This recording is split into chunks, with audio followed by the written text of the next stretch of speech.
किया था modern history देखेंगे हम, उसमें हम ये देखेंगे कि लास्ट के जो मुगल औरंगज़ेब की डेथ के बाद मुगल के जो सक्सेसर थे वो वीक थे, तो विद इन 50 ईयर्स पूरा मुगल एम्पायर डिक्लाइन हो गया। उसके बाद ब्रिटिश का राइज हुआ। उसके साथ साथ हम ये भी देखते हैं कि कुछ रीजनल इंडिपेंडेंट स्टेट्स भी यूपी में उस टाइम पे अपनी इंडिपेंडेंस को असर्ट कर रहे थे, जो मुगल के अंडर ही थे, गवर्नर्स थे। एक तो ये रोहिल्ला किंगडम था और दूसरा अवध के पास था। रोहिल्ला वाले ने, उनके जो सरदार थे, उन्होंने अपने आप को फर्दर डिसइंटीग्रेट कर लिया था और अपने अपने इंडिपेंडेंट रीजन्स इस्टेब्लिश कर लिए थे। जो बरेली का रीजन है, मेरठ का नॉर्थ वाला रीजन है, वहाँ पर नजीब खान ने नजीबाबाद को इस्टेब्लिश किया, बिजनौर जो है। ठीक है। मेरठ और नीचे दोआब वाले रीजन में रहमत खान, ये पीलीभीत इसको लिख लेना, पीलीभीत वाला रीजन है, यहाँ पे रहमत खान ने अपना इस्टेब्लिश किया। और फरुखाबाद वाले में मोहम्मद खान बंगश ने। रोहिलखंड की थोड़ी हिस्ट्री देख लेते हैं कि रोहिलखंड इस्टेब्लिश हुआ 1721 में। अली मोहम्मद खान इसके पहले नवाब थे और अवध के साथ इनकी डिस्प्यूट चलती रहती थी। तो अवध ने 1774 में इन्हें एनेक्स कर लिया था। फाइनली अवध को ब्रिटिश ने एनेक्स कर लिया 1857 में, तो वो भी उनके अंडर आ गया। जो रोहिलखंड का जो अभी मतलब जो सक्सेसर हुआ वो प्रिंसली स्टेट ऑफ रामपुर, उनका सक्सेसर हुआ। दूसरा था अवध वाला। अवध में हम देख लेते हैं, ये मॉडर्न डे डिस्ट्रिक्ट जो हैं ये अवध के सुजाउद्दौला के अंडर आते थे। और तीसरा जो रीजन था वो बुंदेलखंड वाला रीजन, जिनके ऊपर मराठा का रूल था। और थर्ड बैटल ऑफ पानीपत में मराठा बिल्कुल हार गए, और फिर वहाँ पे हमें ये दिखा कि कोई कंटेंडर नहीं है, क्योंकि ये जो सक्सेसर थे अवध और बाकी रीजनल स्टेट्स थे, हैदराबाद वाला है, ठीक है, या मराठा के जो सक्सेसर थे वो सारे डिफीट हो गए थे। तो उसके बाद ब्रिटिश को मौका मिला अपनी ताकत दिखाने का, और ब्रिटिश ने फिर एनेक्सेशन स्टार्ट हुआ। तो हम ब्रिटिश का कंट्रोल देखते हैं यूपी में। सबसे इम्पोर्टेंट जो चीज़ है वो ये है कि जो मैंने बता दिया कि थर्ड बैटल ऑफ पानीपत में ये जितने भी रीजनल स्टेट्स थे, अवध और ये रोहिलखंड वाला है, इन्होंने अब्दाली का सपोर्ट दिया था। और इन्होंने अब्दाली का सपोर्ट किया और मिलके फिर मराठास को हरा दिया। और मराठा हार गए तो वीक हो गया। कोई भी पावर जो ब्रिटिश एम्पायर से टक्कर ले सके वो बची नहीं थी। ठीक है। उसके बाद एक इम्पॉर्टेंट बैटल हमें देखने को मिलती है, बैटल ऑफ बक्सर, जिसमें कि बंगाल का नवाब मीर कासिम, अवध के नवाब सुजाउद्दौला और शाह आलम जो उस टाइम पे मुगल एम्पर था, उनके तीनों के साथ मिलके होती है। उसमें ये हार जाते हैं और फिर वो ट्रीटी होती है इलाहाबाद की। उसमें इनको, जो अवध के रूलर थे, उनको पैसा देना पड़ता है 50 लाख के आसपास ब्रिटिश को। और इलाहाबाद में काड़ा वाला जो रीजन है, वो रीजन भी शाह आलम की देख मतलब मेंटेनेंस के लिए सीड करना पड़ता है। ठीक है। तो उसके बाद ये भी हमने देखा कि अब भाई आप हार गए हो, आपने ह्यूमिलेटिंग ट्रीटी साइन करी, तो आप एक पपेट हो ब्रिटिश।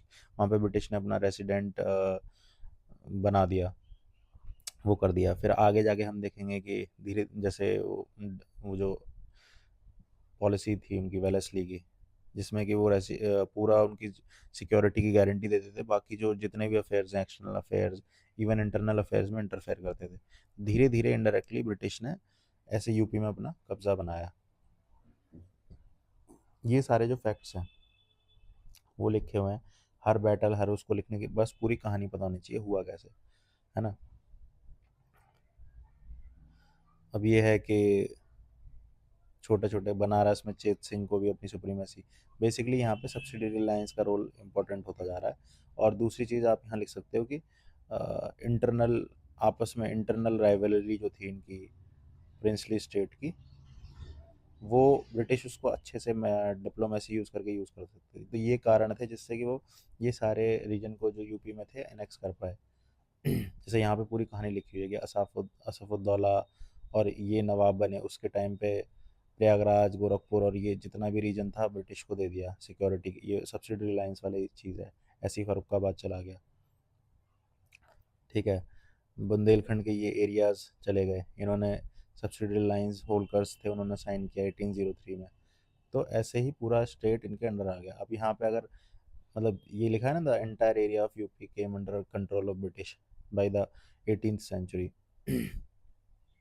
तो वो सारा क्वेश्चन आता है तो उसमें वो सारा आप दिखा दोगे कैसे अवध रोहिलखंड आए, इनकी इंटरनल राइवलरी थी, मराठा कैसे बैटल ऑफ पानीपत में हारे और वहाँ से कमज़ोर हुए, वो बुंदेलखंड वाला रीजन इनके कंट्रोल में आ गया। ठीक है, तो वो सारा आंसर में आ जाएगा। अब ये बंगाल प्रेसिडेंसी जो ऑलरेडी इस्टेब्लिश थी उसके अंदर यूपी के एरिया को रखा गया। 18 मतलब गवर्नर ऑफ बंगाल रूल 1833 में क्या हुआ कि इसको आगरा प्रेसिडेंसी मतलब सेपरेट प्रेसिडेंसी बना दिया, और फिर यहाँ पे सेपरेट प्रेसिडेंसी नया गवर्नर जनरल बन गया। उसके बाद भी कई सारे चेंजेस हुए, फिर यूपी का नाम चेंज हुआ, वो यूपी का जो नाम चेंज हुआ है या उसकी कैपिटल चेंज हुई है उसमें सेपरेट आर्टिकल है, वो हम लास्ट में देख लेंगे। ठीक है, ये सिलेबस में मैंशनड है 1857, तो इस पर डायरेक्ट क्वेश्चन 1857 पे पूरे पूरे चांसेस हैं आ सकता है। ठीक है, कॉजेज़ क्या है आपको पता ही है, वो पिग फैट जो कार्ट्रिज था वो एक वो था इमीडिएट चैलेंज, है ना। तो हम एक कॉज लिख के पूरा आंसर कंप्लीट नहीं कर सकते, लेकिन बाकी सारे चैलेंजेस जो कॉजेज़ थे वो भी लिखना है। सबसे पहले तो अवध का जो एनेक्सेशन था, ठीक है, और जो लैंडलॉर्ड्स थे, जमींदारी सिस्टम था, उनकी जो टेन्योर थी वो स्टेबल नहीं थी। ठीक है, किसी से ले अगर वो रेवेन्यू पूरा नहीं कर पा रहे थे दूसरे को दे देते थे। बाकी पीजेंट की हार्डशिप थी, रेंट बहुत ज़्यादा था, प्राइस राइज था। ठीक है, कन्वर्जन बहुत ज़्यादा कर रहे थे ये लोग, इंटरफेरेंस कर रहे थे लोकल कस्टम्स में। तो ये सारे जो जनरल रीजन आप पढ़ते हो स्पेक्ट्रम में, वही सारे रीजन यूपी में होंगे। कुछ कुछ यूपी के स्पेसिफिक हैं कि अवध का एनेक्सेशन है। ठीक है, तो जो आप देखोगे कि 1857 का रिवॉल्ट हुआ, तो वो उनको लीड जो किया, जो ओल्ड एरिस्टोक्रेटिक फैमिलीज थी या लैंडलॉर्ड्स थे, ठीक है, या प्रिंसेस थे, जिन जो इनसे डिसइंचेंटेड थे, इनसे परेशान थे ब्रिटिश ने, उन्होंने लीड किया। और उसका स्टार्ट कहाँ से होता है, आपने देखा मंगल पांडे वाला इंसिडेंस आपको पता होगा। मंगल पांडे क्योंकि बलिया से थे, तो ये आपको पता होना चाहिए क्योंकि प्रीलिम्स वगैरह में पूछ सकते हैं। 34th नेटिव इन्फेंट्री के थे, इन्होंने जो सर्जेंट मेजर है उस पर फायर कर दिया था। ठीक है, उसके बाद मंगल पांडे का एग्जीक्यूशन हुआ। फिर हम देखते हैं कि हालांकि इसका प्लान पहले ही ये बोला जाता है कुछ हिस्टोरियंस के द्वारा कि नाना साहब ने इनका इसका प्लान पहले बनाया था, लेकिन हमने ये डायरेक्ट फिर हम इवेंट पे आते हैं कि ऐसे सिमिलर कई सारे इंसिडेंट होने लग गए। और 10 मई के आसपास मेरठ में इंसिडेंट हुआ, जिस उसमें भी सेम यही हुआ कि जो ऑर्डर्स थे सीनियर के वो डिफाई किए गए ग्रीस कार्टेज को खोलने के मुंह से, तो उनको कोर्ट मार्शल हुआ, फिर बाकियों ने उनको छुड़ा लिया। फिर उसके बाद वो दिल्ली की मतलब फिर ब्रिटिश ने उन पे अत्याचार किए, जैसे स्ट्रिप नेकेड, और जेल कर दिए सबको। तो इसकी वजह से फिर वो उन्होंने पूरा ऑर्गेनाइज होकर दिल्ली की तरफ मार्च किया, वहाँ पे सबको मार दिया। और वहाँ पे बख्त खान वो जनरल बन गया। और बख्त खान के अलावा इन्होंने जो मुग़ल एम्परर था, क्योंकि वही लास्ट मुग़ल एम्पायर को ही एक लेजिटिमेट वो माना जाने लग गया था, तो उनको एम्परर डिक्लेयर कर दिया। उसके बाद हम देखते हैं कि मोस्टली जो रिवेल्ट था वो नॉर्थ इंडिया में, यूपी बिहार इस रीजन में कंसंट्रेटेड था। तो इम्पोर्टेंट है, इसलिए यूपी का रोल बहुत इंपॉर्टेंट है। फिर ये जो रीजन है यूपी के, ये आपने पढ़े ही होंगे स्पेक्ट्रम में, यहाँ पे फैल गया ये रिवॉल्ट। और नाना साहेब का रोल, नाना साहेब और तात्या टोपे का, क्योंकि नाना साहेब अडॉप्टेड सन थे, तो उनको जो डलहौजी की पॉलिसी थी आपने पढ़ी होगी, उसमें ये था कि अगला सक्सेसर कैसे होगा उसके पूरे रूल्स दिए हुए थे, अडॉप्टेड नहीं हो सकता है। ठीक है, पूरा लेजिटिमेट हेयर होना चाहिए, और ब्रिटिश से उनको सेंक्शन लेना पड़ेगा कि भाई हम इसको अलाउ कर रहे हैं अगला रूलर बनने में या नहीं। तो बहुत सारी इंटरफेरेंस थी इस तरह की, जिससे ये लोग परेशान थे। नाना साहेब भी उनमें से एक थे, और उनके जनरल थे तात्या टोपे। इन्होंने कानपुर में चैलेंज किया। सेम स्टोरी रानी लक्ष्मीबाई की है, उन्होंने झांसी में किया रिबेल। और बेगम ऑफ अवध, हजरत महल, इनके माइनर सन थे ब्रिजेश कादिर, उनके तो उसको लेके इन्होंने लखनऊ वाले रीजन में किया। ऐसे ही कई सारे ने रिवोल्ट किया। कई सारे ऐसे भी थे जिन्होंने ब्रिटिश को हेल्प किया। ठीक है, पूरी स्टोरी है कि नाना साहब ने पेशवा डिक्लेयर कर दिया, और वहाँ पे जो रेजिडेंट था उसको मार दिया रिबल्स ने, है ना। रानी झांसी ने अपने आप को डिक्लेयर कर दिया। खान बहादुर खान, इन्होंने बरेली में कर दिया अपने आप को। तो ये सारे जो आगे टेबल बनी हुई है पूरी, इसमें जो लीडर्स हैं वो, और जो ब्रिटिश जिन जो लीड कर रहे थे जनरल्स, उनका पूरा दिया हुआ है। अगर क्वेश्चन आता है तो आप मैप पे डिपिक्ट करना है इसको पूरे को, उसमें ज़्यादा अच्छा विजुअल इफेक्ट आता है। ठीक है, अब भाई एकदम दिल्ली में एकदम इन्होंने कूच कर दिया एकदम। वहाँ पे जो ऑफिसर्स थे उनको मार लिया, तो ब्रिटिश डर गए, फिर ब्रिटिश ने रिकूप किया, उनके भी जनरल्स थे ब्रिटिश के, उन्होंने फिर धीरे धीरे करके 1858 तक सबसाइड हो गया था पूरा रिवॉल्ट। और फिर इस पे अलग अलग कमेंट्री है, जैसे वीर सावरकर ने जो वी डी सावरकर है, उन्होंने अपनी उन्होंने कमेंट्री दी है कि फर्स्ट वॉर ऑफ इंडिपेंडेंस है ये, बुक भी लिखी है उस पर, है ना। कईयों ने बोला है कि ये मोमडन कॉन्स्पिरेसी थी ब्रिटिश के खिलाफ। तो वो सारी कमेंट्री है, मेंस में उसका उतना यूज़ नहीं होगा, प्रीलिम्स में हो सकता है रहे वैसे सवाल पूछ ले। एक 1857 नाम की बुक भी लिखी है, कोई सेन करके राइटर है, उन्होंने प्रीलिम्स में पूछ सकता है। ठीक है, तो ये चीज़ हो गई। नॉल ये पूरा वो है कि कैसे मार दिया उनको तात्या टोपे ने। जब मतलब कानपुर का सरेंडर हुआ, तो तात्या टोपे रानी झांसी के साथ मिलके फिर उन्होंने फाइट लड़ी। अब ये सारे हैं कि भाई देख लो एक एक बार, लखनऊ के हजरत महल, कानपुर में नाना साहेब, झांसी में रानी, और इलाहाबाद में लियाकत अली। यहाँ भी बहुत तगड़ी फाइट हुई थी, मतलब पूरा फोर्ट बना लिया था जहाँ से अटैक कर रहे थे। फैज़ाबाद में अहमदुल्ला, बरेली में खान बहादुर खान, ठीक है, मथुरा में देवी सिंह। अब ये तो आपने सब पढ़े होंगे स्पेक्ट्रम में, ये कुछ नए हैं। मथुरा में देवी सिंह, है ना, फतेहाबाद में अजीमुल्ला, गोरखपुर में गजाधर। ये गलत लिखा हुआ है, ये बिहार में रीजन है, गलत है, ये मत काट दो। ठीक है, ऐसे ही कॉलिन कैम्पबेल यहाँ पे लीडर, जो लखनऊ में लड़ा। हैवलॉक जो है वो कानपुर में, कॉलिन कैम्पबेल इसके अलावा बरेली में भी था, लखनऊ बरेली। और कल जो नील था वो छोटे इलाहाबाद, फैजाबाद, ठीक है, कल्पी में तांते टोपे, इनके अगेंस्ट लड़ा था ये। मथुरा में देवी सिंह के खिलाफ। तो ये पूरा का पूरा आपको मैप पे ड्रॉ करके वहाँ पे दिखा देना है। ठीक है, कॉजेज बता दिए, लोकल लीडर्स बता दिए, कंसिक्वेंस क्या हुआ, 1850 तक सबसाइड कर लिया। इसके नेगेटिव्स तो ये थे कि भाई एक ऑर्गेनाइज्ड मूवमेंट नहीं था ये। ठीक है, उनके पास बेटर बेटर उनके पास वेपन्स थे, ठीक है, ऑर्गेनाइज्ड लीडरशिप थी। और यहाँ पे जो लोकल लीडर्स लड़ रहे थे वो अपने लोकल ग्रीवेंसेस के लिए लड़ रहे थे। ठीक है, तो फिर हम देखेंगे धीरे धीरे कांग्रेस जन्म लेती है, तो उसमें ये देखा जाता है कि वहाँ पे एक इंटेलेक्चुअल एक विजन दिया गया है, नेशनलिज्म उभरा वहाँ पे, एक कॉन्सेप्ट ऑफ इंडिया नेशन की वहाँ पे प्रस्तावना बनी, और कैसे पूरा देश एक होकर लड़ता है ब्रिटिश के खिलाफ, है ना। तो वो चीज़ थोड़ी लैकिंग थी यहाँ पे। तो इस वजह से वो रिवोल्ट थोड़ा फेलियर रहा, बट इसके सिग्निफिकेंस बहुत ज़्यादा है कि यहाँ पे हमने दिखाया कि हम कैसे फॉरेन पावर के साथ रजिस्ट कर सकते हैं। एक आगे के जो रेवोल्यूशनरीज हैं या आगे के जो मूवमेंट्स हैं उनको इंस्पायर किया। ठीक है, क्योंकि एकदम उन्होंने दिल्ली को कैप्चर कर लिया था, ब्रिटिश को ओवर पावर कर लिया था। ठीक है, तो फिर उसके बाद ये भी हुआ कि इसके आउटकम्स में इलाहाबाद पे जो क्वीन प्रोक्लेमेशन है उसमें ब्रिटिश ने अपनी पॉलिसीज़ को चेंज भी किया। जैसे कि वहाँ पे उन्होंने बोला कि एनेक्सेशन नहीं करेंगे, डलहौजी की पॉलिसी को अबेंडन कर दिया, कन्वर्जन पे कमी कर दी। ठीक है, उन्होंने फिर अपने उसके लिए सेफ गार्ड के लिए उन्होंने फोर्सेस का भी वो किया, जिसमें कि वो रेशियल थ्योरी को लेके आए, martial race, non martial race, जहाँ पे policy of divide and rule उन्होंने बहुत इंटेंसिफाई करके वो किया, सेक्रेटरी बना दिया वहाँ पे, गवर्नर जनरल की पोजीशन को डिमोलिश कर दिया, और वहाँ पे उसकी जगह वाइस रॉय, जो कि प्रिंसली स्टेट के इंटरेस्ट को प्रोटेक्ट करेगा। तो ये सारी चीज़ें ये इसके रिवोल्ट के आउटकम थे। ठीक है, आउटकम्स में आप ऐसे बना सकते हो कि इंडिया के जो बेनिफिट पॉजिटिव्स थे इसके, ठीक है, पॉजिटिव्स कैसे थे कि फ्यूचर जितने भी रिवोल्ट्स हुए उनको इंस्पायर किया। नेगेटिव क्या थे कि ब्रिटिश की जो पॉलिसी थी वो पॉलिसी डिवाइड एंड रूल को और फेवर करने लग गई। आगे देखेंगे टू नेशन थ्योरी का जो पूरा जन्म हुआ उसमें बहुत प्रोमिनेंट रोल रहा। ठीक है, या इंडिया में जो अभी भी डिवीजन है, racial, martial race, non martial race, वहाँ का जन्म यहीं से होता है। ठीक है, यहाँ पे पूरा ये है कि कैसे सबड्यू हुए, लक्ष्मीबाई की डेथ हो गई, तांत्या टोपे को कैप्चर कराने में किसी का हाथ था, है ना, सिंधियाज ने हेल्प की थी ब्रिटिश की। तो वो पूरा है कि कैसे कैसे ये हुए। हजरत महल नेपाल चली गई।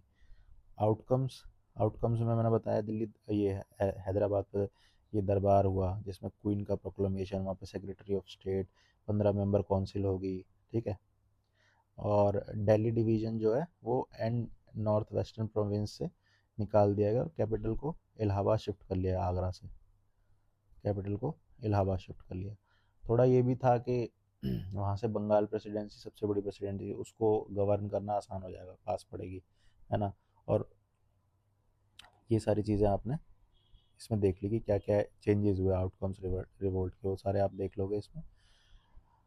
गवर्नर जनरल जो कैनिंग था उसको ही पहला वाइस रॉय बना दिया, पीटी के लिए इंपॉर्टेंट है, और आप ऑलरेडी देख चुके तो इसमें कुछ वो नहीं है। अब ये चीज़ें मैंने बता दी कि भाई नेटिव प्रिंसेस के इंटरेस्ट, जिन्होंने रिवोल्ट किया था उनके जो इंटरेस्ट थे उनको इन्होंने, इनके ग्रीवेंसेस को अंग्रेज़ों ने वो रिजॉल्व किया कि भाई इनके ताल्लुकदार जो हैं, इनके लैंड वगैरह जो लिए गए इनको रीस्टेट कर दो वापस से। ब्रिटिश सोल्जर का जो रेशियो था उसको बढ़ा गया, 2:1, 1:2, पहले 1:5 होता था, अब एक ब्रिटिश पे 2 इंडियन ही हो सकते हैं, ठीक है। मॉडर्न वेपनरी जो है वो इंडियंस को नहीं दी जाएगी। मार्शल नॉन मार्शल में डिवाइड एंड रूल यहाँ से जन्म होता है, ठीक है। टॉप पोस्ट जितनी भी हैं वो सारी ब्रिटिश ऑफिसर्स को जाएंगी। आईसीएस के एग्ज़ाम लंदन में ही होगा। इंडियंस बहुत मतलब लिए ही नहीं जाते थे आईसीएस में, ठीक है। पहले सत्येंद्रनाथ टैगोर थे, 1861 में लिए गए थे वो भी। फिर ये वही सारी चीज़ें लिखी हुई हैं कि दोबारा रिपीट कर दिया है, सेक्रेटरी कौन था क्या था। उसके बाद कुछ रिवोल्ट्स 1857 के बाद भी हुए, उसका बताया गया है कि जैसे एक तो ये यूपी के लिए सबसे इम्पोर्टेंट है किसान सभा, इसमें बाबा रामचंद्र के ऊपर ऑलरेडी क्वेश्चन पूछ लिया है।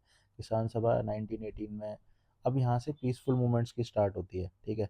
इसमें मदन मोहन मालवीय का, Gauri Shankar Mishra, Indra Narayan Dwivedi, UPPCS already PT में ये क्वेश्चन पूछ चुका है, मेंस में आने की संभावना है। ये लोग इसके टॉप लीडरशिप थी।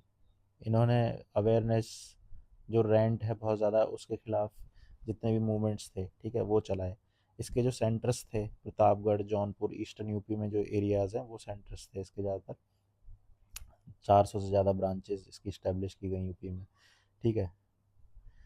फिर आगे ये जो ये फाउंडर थे, इसके बाद झिंगुरी पाल सिंह, दुर्गा पाल, बाबा रामचंद, इसने उसको और बढ़ाया, इसकी पॉपुलैरिटी को और बढ़ाया, और इसके एरिया ऑपरेशन जो है उसको और एक्सपेंड किया। जवाहरलाल नेहरू ने भी सपोर्ट किया यूपी किसान सभा का, ठीक है। कांग्रेस का और इनका एक सेक्शन भी कंबाइन किया गया था 1936 में, 1935 या 6 में, ठीक है। तो अब इसका कौन, क्योंकि 1918 में ऑलरेडी बन चुकी थी नॉन कॉपरेशन से पहले, तो नॉन कॉपरेशन में भी इन्होंने बहुत बढ़ चढ़ के पार्टिसिपेशन किया। और उसके बाद ये हुआ कि कुछ डिफरेंसेस आ गए, जिसमें ये था कि बाबा रामचंद्र ने अपनी एक अलग ऑर्गेनाइजेशन, अवध किसान सभा जो है वो बनाई, कि कैसे किसान सभा काम करेगी, कितना एक्सपेंड करेगी, उसके लेके लीडरशिप में डिफरेंसेस आ गए। तो उसमें अवध किसान सभा बाबा रामचंद्र ने बनाई, ठीक है। कुछ एरियाज थे जैसे सीतापुर, हरदोई, बहराइच, यहाँ पे एका मूवमेंट स्टार्ट हुआ। इसके मतलब ये इनके जो लीडर थे मदारी पासी और सहदेव, लोअर कास्ट मूवमेंट जो था, और इसका जो सपोर्ट आया वो जमींदार वगैरह ने सपोर्ट किया, नॉन कॉपरेशन के साथ कोइंसाइड किया, उसके बाद एंड हो गया ये, ठीक है। मेथड ऑफ प्रोटेस्ट में क्या था कि भाई जो भी ब्रिटिश को सपोर्ट करता था तो उनमें ये उसको बॉयकॉट कर देते, ऑस्ट्रासाइजेशन हो जाता था उसका, वो मतलब उसको कोई भी नाई धोबी कोई भी अपनी सर्विसेज नहीं देगा, है ना। तो एक तरह से बहुत ही इनोवेटिव मेथड्स यूज़ किए इन्होंने। उसके बाद क्या हुआ, और इन मूवमेंट्स का सिग्निफिकेंस ये है कि जो फार्मर के इंटरेस्ट थे ना वो नेशनल लाइमलाइट में आ गए। वो इंडियन नेशनल कांग्रेस के जो सेशंस थे उनमें डिस्कस किए जाने लगे, वन ऑफ दी डिमांड बन गई वो, ठीक है, आज़ादी के लिए। तो ये यूपी से रिलेटेड इम्पोर्टेंट है और जिसके चांसेस हैं कि आ सकता है ये मेंस में। दूसरा इम्पोर्टेंट है अलीगढ़ मूवमेंट, ठीक है। सोशियो रिलीजियस रिफॉर्म मूवमेंट जो है उसमें दो टाइप के होते हैं, एक रिवाइवलिस्ट, एक रिफॉर्मिस्ट। रिफॉर्मिस्ट क्या करता है कि जो उनके पुराने जो कस्टम्स हैं उनको रिफॉर्म करता है मॉडर्न लाइंस पे। रिवाइवलिस्ट क्या करता है कि पुराने जो कस्टम्स हैं या पुराने जो ट्रेडिशन, जो भी पुराना सिस्टम था उसको वापस लाने की, रिवाइव करने की कोशिश करता है। ये थोड़ा मॉडर्न माना जाता है क्योंकि इसमें साइंटिफिक एजुकेशन और ये सब चीज़ें, रैशनैलिटी वगैरह को अहमियत दी जाती है। अलीगढ़ जो मूवमेंट था सैयद अहमद खान का, इनका ये मानना था कि 1857 के बाद ज़्यादातर मुस्लिमों ने मतलब रिवोल्ट में पार्टिसिपेट किया था, और अ, जो हेड थे वो तो मुस्लिम ही थे, ठीक है। तो उसके जो रूलर थे मुगल एम्परर, तो इसलिए इन्होंने क्या किया कि मुस्लिमों के साथ डिस्क्रिमिनेशन, कि इनको ज़्यादातर गवर्नमेंट जॉब्स और वहाँ पे डिस्क्रिमिनेशन करेंगे। तो सैयद अहमद खान ने इन्होंने क्या किया कि भाई इन्होंने ये सपोर्ट किया कि मुस्लिम आप लोग अब अंग्रेज़ों का साथ दो, कांग्रेस में पार्टिसिपेट करने से भी मुस्लिमों को मना किया इन्होंने, ठीक है। उसके साथ साथ इन्होंने क्या किया कि मुस्लिम को मॉडर्न एजुकेशन की ज़रूरत है, ठीक है। तो उसके लिए Aligarh Mohammedan Anglo oriental school बनाया 1875 में, ठीक है, जो कि बाद में अलीगढ़ मुस्लिम यूनिवर्सिटी 1920s में नॉन कॉपरेशन के टाइम पे बना। उसके बाद जो भी ईविल्स थे, सुपरस्टिशंस थे मुस्लिम सोसाइटी में, उसको रैशनल ग्राउंड पे इन्होंने रिफॉर्म किया, है ना। जैसे स्लेवरी वगैरह है, पीरी मुरीदी का इनका कस्टम है जिसमें वो गुरु और शिष्य में वो वाली चीज़ होती है। साइंटिफिक सोसाइटी बनाई, कई सारी इंग्लिश की जो बुक्स हैं, साइंटिफिक बुक्स हैं, उसको उर्दू में ट्रांसलेट किया ताकि पढ़ पाएँ लोग। उसके बाद जो इनके कॉलेज थे वो कोएड कॉलेज होने लगे, लड़कियों को भी उस स्कूल में अलाउ किया, और वुमेन एजुकेशन में भी बड़ा रोल रहा। मैगज़ीन जो इनकी थी, राजभक्त मुसलमान और तहजीब उल अखलाक, ये इंपॉर्टेंट है, पूछ सकते हैं प्रीलिम्स में। बाकी लोगों ने जो सपोर्ट किया उनमें चिराग अली प्रोमिनेंट थे। तो ये एक रिफॉर्मिस्ट वो था मूवमेंट, है ना। इन्होंने फिर बाद में ये भी हुआ था कि इन्होंने कांग्रेस के खिलाफ यूनाइटेड पेट्रियोटिक एसोसिएशन वो भी बनाई थी, ठीक है।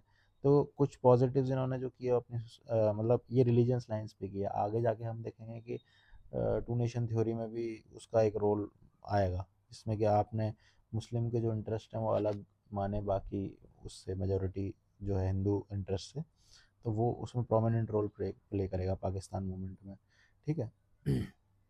देवबंद मूवमेंट जो है, ये क्या है कि ये रिवाइवलिस्ट मूवमेंट है। इसमें क्या है कि जो कुरान और हदीस है ये उसको रैशनल लाइन पे इंटरप्रेट करते थे। ये क्या चाहते थे, वही सोसाइटी वही कस्टम वो पूरा है। देवबंद मूवमेंट, देवबंद यूपी में जगह है, तो उससे रिलेटेड पूछ सकते हैं, ठीक है।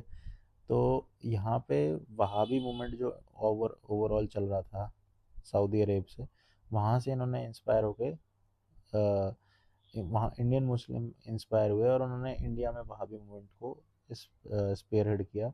और उसी का एक ऑफशूट है देवबंद मूवमेंट। ये क्या चाहते थे कि दारुल हर्ब को दारुल इस्लाम वो बनाना चाहते थे, मतलब लैंड ऑफ इनफाइडल्स को लैंड ऑफ इस्लाम। मतलब उसमें क्या करते थे कि जो इस्लाम को नहीं मानते हैं उनको, जो इस्लाम को मानते हैं वो प्योर लैंड है उसमें लाना चाहते थे। और क्योंकि ब्रिटिश इस टाइम पे रूल कर रहे थे, तो ये इनडायरेक्टली ब्रिटिश को के अगेंस्ट थे, क्योंकि ब्रिटिश का रिलीजन इस्लाम नहीं है। तो ये अपोज तो कर रहे थे ब्रिटिश को, बट इनके इंटरेस्ट, मतलब जो इनकी इंटेंशंस थी वो थोड़ी वैसी थी। और ये मॉडर्न एजुकेशन को सपोर्ट नहीं करते थे, मदरसा एजुकेशन को सपोर्ट करते थे, ठीक है। देवबंद मूवमेंट जितना भी था, इनके जो लीडर्स थे, कासिम ननोतवी, रशीद अहमद गंगोही, ये इनके लीडर थे। कई सारे मदरसा वगैरह बनाया। फॉरेन रूल के अगेंस्ट जिहाद का कॉल दिया, मतलब ब्रिटिश को अपोज कर रहे थे, हालांकि इंटेंशंस कुछ और थे, बट अपोज कर रहे थे क्योंकि फॉरेन रूल था वो। अलीगढ़ मूवमेंट को भी अपोज किया, क्योंकि अलीगढ़ मूवमेंट भाई रिफॉर्मिस्ट था। उसमें वो मॉडर्न साइंटिफिक लाइंस पे इंटरप्रेट कर रहा था, ठीक है। और इसी इसी कॉज में, ब्रिटिश को अपोज करने के कॉज में, इन्होंने कांग्रेस का भी साथ दिया कई जगह पे, ठीक है, यूनाइटेड फ्रंट में। शिबली नुमानी जो थे देवबंद के सपोर्टर थे, जिन्होंने दारुल उलूम और ये नवदत अलमा ये लखनऊ में स्टार्ट किया, शिबली नुमानी ने। कासिम नदवी रशीद अहमद गंगोही देवबंद में, सहारनपुर जो डिस्ट्रिक्ट है वहाँ पर हैं ये, ठीक है।